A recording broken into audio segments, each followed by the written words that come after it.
приключи реновирането на фасадата на емблематичната сграда, дала името на площад Севастопол във Варна. Ремонтните дейности започнаха през октомври миналата година и бяха насочени към обновяване на зданието до едно от най-разпознаваемите места за срещи в морската столица.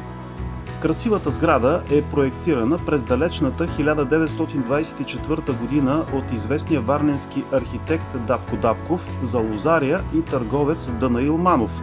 Историята ѝ обаче започва още по-рано.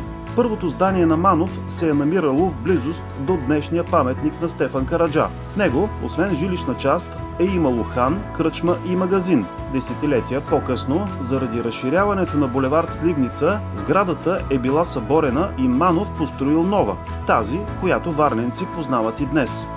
Новото здание първоначално е било ресторант с името Данаил Манов, което носило до 1934 година. След това е било преименувано на Морско око, а през 1948 година получило името Севастопол. То остава емблематично и до днес, превръщайки се в един от символите на Варна.